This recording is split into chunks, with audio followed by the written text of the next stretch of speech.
ನಮ್ಮ ಆತ್ಮೀಯರಾದಂತಹ ಶ್ರೀನಿವಾಸ್ ಗೌಡ್ರೆ, ವೇದಿಕೆ ಬಂದಿರ್ತಕ್ಕಂಥ ಎಲ್ಲ ಹಾಲು ಉತ್ಪಾದಕರ ಸಂಘದ ಅಧ್ಯಕ್ಷರೇ, ನನ್ನ ಸನ್ಮಿತ್ರರೇ, ನನ್ನ ಮುಂಭಾಗದಲ್ಲಿರ್ತಕ್ಕಂಥ ಎಲ್ಲ ಹಾಲು ಉತ್ಪಾದಕರೇ, ಅಕ್ಕ ತಂಗಿಯರೇ, ಅಣ್ಣ ತಂಗಿಯರೇ, ಈ ಒಂದು ಕೋಲಾರ ಹಾಲು ಒಕ್ಕೂಟದ ಏನು ಇವತ್ತಿನ ದಿವಸ ಸಭೆ ಸೇರೋತ್ಸವ ಅಂತ ಆಗ್ತದೆ.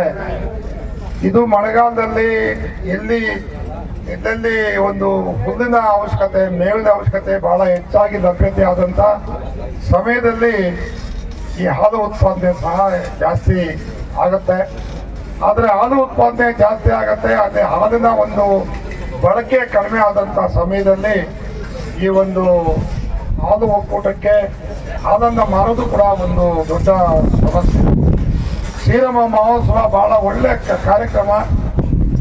ಈಗ ನಮ್ಮ ಈ ಭಾಗದ ನಿರ್ದೇಶಕರಾದಂಥ ಸನ್ಮಾನ್ಯ ಶ್ರೀ KM ನಾಗರಾಜರವರು ನಿರ್ದೇಶಕರಾದ ನಂತರ ಏನು ಹಾಲು ಒಕ್ಕೂಟದಿಂದ ಕಾಲಕ್ಕೆ ಯಾವ ಕಾರ್ಯಕ್ರಮಗಳನ್ನ ಮಾಡಬೇಕು, ಹಾಲು ಉತ್ಪಾದಕರನ್ನ ಯಾವ ರೀತಿ ಹುರಿದುಂಬಿಸ್ಬೇಕು, ಹಾಲು ಉತ್ಪಾದಕರು ಸಿಗಬೇಕಾದಂಥ ಹಕ್ಕುಗಳನ್ನ ಯಾವ ರೀತಿ ದೊರಕಿಸ್ಕೊಡ್ಬೇಕು, ಆ ಹಕ್ಕನ್ನು ಅವರು ಬಹಳ ನಿರಂತರವಾಗಿ ಅವರ ಅವಧಿಯಲ್ಲಿ ಅವರು ನಿರಂತರವಾಗಿ ಮಾಡ್ಕೊಂಡು ಬಂದಿದ್ದಾರೆ. ಯಾಕಂದರೆ ಇದೇ ಇಲ್ಲಿ ಹಾಲು ಒಕ್ಕೂಟದಲ್ಲಿ ಯಾವುದೇ ಸ್ವಾರ್ಥ ಇಲ್ಲದೆ ಈ ಹಾಲು ಒಕ್ಕೂಟದ ಒಂದು ಅಭಿವೃದ್ಧಿಗೆ, ಹಾಲು ಉತ್ಪಾದಕರಿಗೆ ಅವರು ಸೇವೆ ಮಾಡ್ತಿದ್ದಾರೆ ಅಂತಂದರೆ ಅದೊಂದು ಮಾತು ತಪ್ಪಾಗಲಾರದು ಅಂತ ನಾನಂತೂ ಭಾವಿಸಿದ್ದೀನಿ.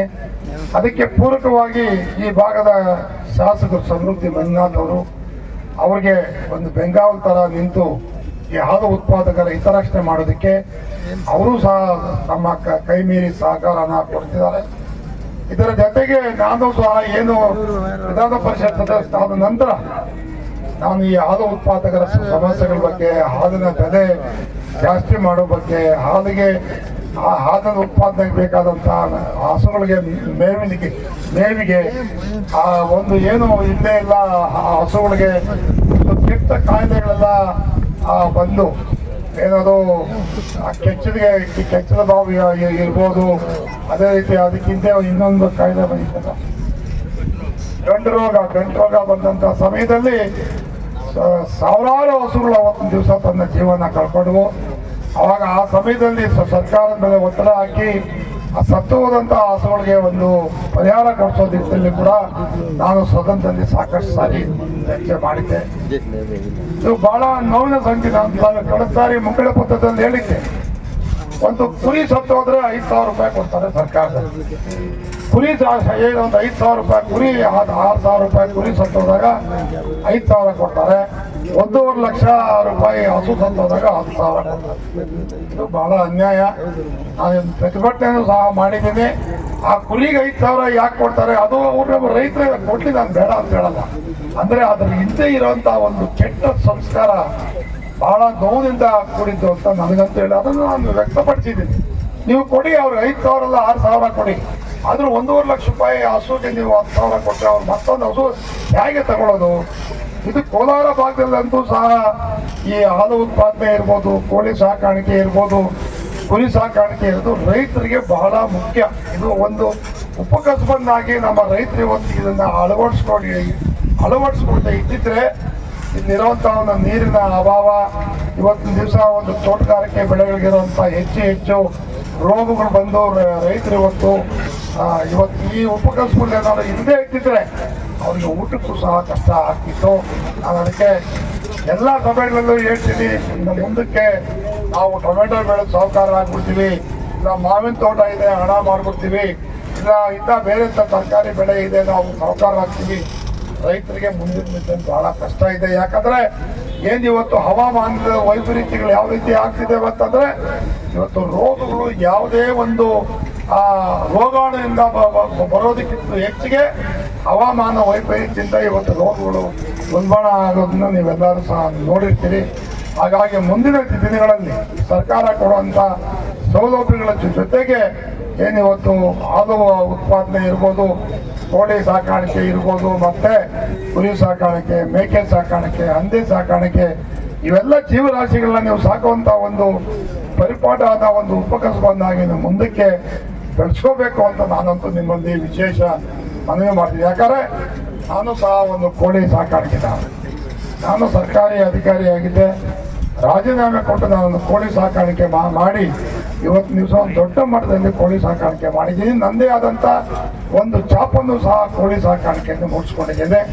ಹಾಗಾಗಿ ಇವತ್ತು ರೈತರಿಗೆ ಬರೀ ಇವತ್ತು ನಾವು ಬೆಳೆ ಮಾಡ್ಕೊಂಬಂತ ಜೀವನ ಮಾಡ್ತೀವಿ ಅಂದರೆ ಕಷ್ಟ ಆಗುತ್ತೆ. ಮುಂದಕ್ಕೆ ಏನು ನಮ್ಮ ಒಂದು ಸಮಾಜಕ್ಕೆ ಅವಶ್ಯಕತೆ ಇದೆ ಅದನ್ನು ನೀವು ಬೆಳೆದು ಕೊಡದೇ ಇದ್ದರೆ ನಮ್ಗೆ ಉಳಿಗಾಲ ಇಲ್ಲ. ಯಾಕಂದರೆ ಇದು ಹಾಲು ಸಹ ಅಷ್ಟೇ. ಮೊದಲೆಲ್ಲ ಹಾಲು ಹೇರಳವಾಗಿ ಬಳಸ್ತಿದ್ರು. ಇವತ್ತು ದಿವಸ ಎಲ್ಲೋದ್ರೂ ಕೂಡ ನನಗೆ ಬ್ಲ್ಯಾಕ್ ಕಾಫಿ ಕೊಡು, ನನಗೆ ಲೆಮನ್ ಟೀ ಕೊಡು, ಬ್ಲ್ಯಾಕ್ ಟೀ ಕೊಡು, ಈ ಥರ ಕೇಳ್ತಾರೆ ಬಿಟ್ಟರೆ ನಮಗೆ ಟೀ ಹಾಲು ಹಾಕಿರೋ ಟೀ ಕೊಡು, ಕಾಫಿ ಕೊಡು ಕೇಳೋದು ಭಾಳ ಕಡಿಮೆ ಆಗಿದೆ. ಯಾಕಂದರೆ ಡಾಕ್ಟರ್ಸೇ ಅವ್ರು ಭಯ ಇಟ್ಬಿಡ್ತಾರೆ. ನೀವು ಹಾಲು ಹಾಕಿದ್ದು ಇದನ್ನು ಕುಡಿದ್ರೆ ಇದು ಫ್ಯಾಟ್ ಜಾಸ್ತಿ ಆಗುತ್ತೆ, ಅಸಿಡಿಟಿ ಜಾಸ್ತಿ ಆಗುತ್ತೆ, ಗ್ಯಾಸ್ಟ್ರಿಕ್ ಜಾಸ್ತಿ ಆಗುತ್ತೆ. ಹಾಗಾಗಿ ಇವತ್ತಿನ ದಿವಸ ಹಾಲಿನ ಒಂದು ಕನ್ಸಂಪ್ಷನ್ ಏನಿದೆ ಇವತ್ತಿನ ದಿವಸ ಬರ್ತಾ ಕಡಿಮೆ ಆಗ್ತಾ ಇದೆ. ಮುಂದಿನ ದಿನಗಳಲ್ಲಿ ಇದರಲ್ಲೂ ಸಹ ಕೋಲಾರ ಹಾಲು ಒಕ್ಕೂಟಕ್ಕೆ ನಾನು ಮನವಿ ಮಾಡ್ತೀನಿ. ನಾನು ಇವಾಗ ಹೇಳಿದೆ ನಾಗಣ್ಣನ ಆ ಕುಕೀಸ್ ಎಲ್ಲ ಮಾಡಿದ್ದಾರೆ, ನಾನು ಅವಾಗ ತಗೊಂಡು ಹೋಗ್ತಾ ಇರ್ತೀನಿ ಮನೆಯಲ್ಲಿ ಯಾರಾದ ಬಂದರೆ ಕೊಡಲಿಕ್ಕೆ. ಆಗ ಆ ಥರ ಏನು ಪ್ರಾಡಕ್ಟ್ಸ್ ನೀವು ಮಾಡ್ತಿದ್ದೀರಿ ಆ ಬೈ ಪ್ರಾಡಕ್ಟ್ಸ್ನ ನೀವು ಮಾಡಿದಾಗ ಒಂದು ಸಣ್ಣ ಕೈಗಾರಿಕೆಗಳು ಏನಂದ್ರೆ ಹೇಳ್ತಾರೆ ಗುಡಿ ಕೈಗಾರಿಕೆಗಳ ಥರ ನೀವು ನಿಮ್ಮ ಹಾಲು ಉತ್ಪಾದನೆ ಮಾಡೋಂಥವ್ರಿಗೆ ಅವಕಾಶ ಮಾಡಿಕೊಟ್ಟು ಮುಂದಿನ ದಿವಸ ಏನು ನೀವು ಮೈಸೂರು ಪಾಕ್ ಮಾಡ್ತೀರಿ ಅಲ್ಲಿ ಏನದು ಬೇರೆ ವಸ್ತು ಎಲ್ಲ ಮಾಡಿಟ್ಟಿದ್ದಾರೆ.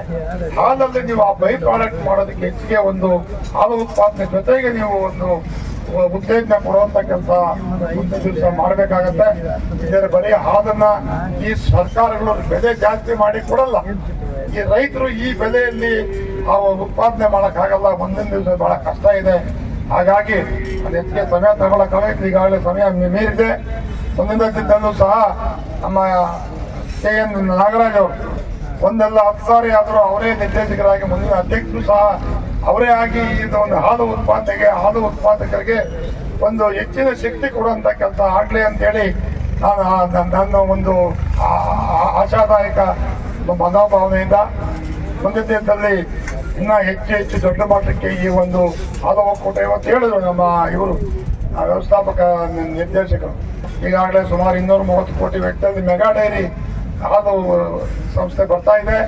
ಆ ಒಂದು ಏನು ಸೋಲಾರ್ ಪ್ಲಾಂಟ್ ಬರ್ತಿದೆ, ಚಿಂತಾಮಣಿಯಲ್ಲಿ ಐಸ್ ಕ್ರೀಮ್ ಪ್ಲಾಂಟ್ ಬರ್ತಾ ಇದೆ.